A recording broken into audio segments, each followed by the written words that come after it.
আসসালামু আলাইকুম dear viewers. যে যেখান থেকে রেসিপিটি দেখছেন আশা করছি ভালো আছেন। আজকে আপনাদের জন্য চাইনিজ একটা ভেজিটেবল নিয়ে আসলাম। Sweet and sour Chinese vegetable. দুভাবে করে দেখাবো, একটা ড্রাই আর একটা গ্রেভি। আমি রেসিপিটি খুব সহজভাবে করে দেখানোর চেষ্টা করছি।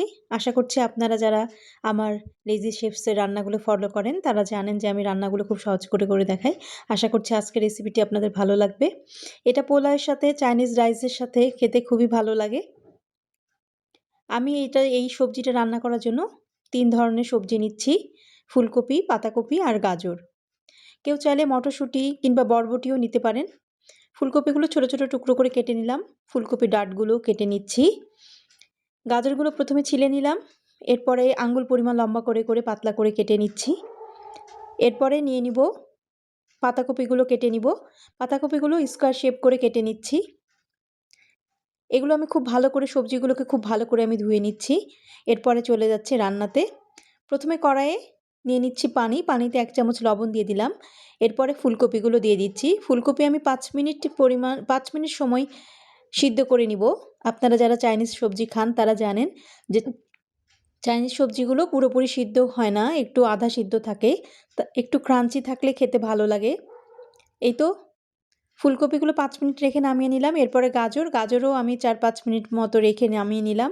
এরপরে পাতাকপি দিচ্ছি। পাতাকপিটা বেশিক্ষণ রাখবো না, ২ মিনিটের মতো রাখলেই হবে। সবজিগুলো নামিয়ে আমি কড়াইয়ের মধ্যে দিয়ে দিচ্ছি ১ টুকরো বাটার আর দিয়ে দিচ্ছি সয়াবিন তেল। সয়াবিন তেল দিলে বাটারটা আর পুড়ে যাবে না। এরপরে রসুন বাটা দিয়ে দিলাম ১ চামচ, আদা বাটা ১ চামচ, sweet and sour tomato ketchup দিয়ে দিচ্ছি ১ চামচ আর টমেটো সস দিয়ে দিচ্ছি ১ চামচ।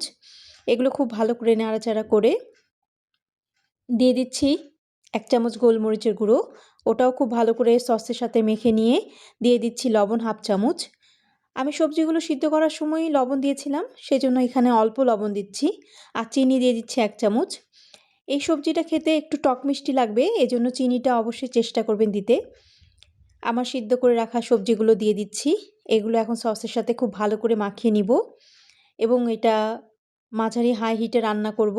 অনবরত নাড়তে থাকব। পুরোপুরি সসটা যখন শুকিয়ে আসবে তখন আমি নামিয়ে নিব। আমি হাফ করে নিলাম সবজি, এটা নামিয়ে নিলাম। এটা আমার সুইট অ্যান্ড সাওয়ার ড্রাই হলো। এখন বাকিটা যেটা আছে ওটার মধ্যে আমি হাফ কাপ পানির মধ্যে ১ চামচ কর্নফ্লাওয়ার দিয়ে গুলে নিয়ে সেই পানিটা দিয়ে দিলাম সবজির মধ্যে। ২ মিনিট নাড়াচাড়া করে নামিয়ে নিলাম। এটা আমার হয়ে গেল সুইট অ্যান্ড সাওয়ার গ্রেভি। এই দুইভাবেই সবজিটা খেতে খুবই ভালো লাগে। পোলাওয়ের সাথেও ভালো লাগে, চাইনিজ রাইসের সাথেও খেতে খুব ভালো লাগে। আশা করছি একবার ট্রাই করবেন।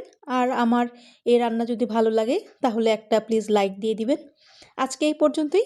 আসবো নতুন কোনো রেসিপি নিয়ে। সবাই ভালো থাকবেন, সুস্থ থাকবেন। আল্লাহ হাফেজ।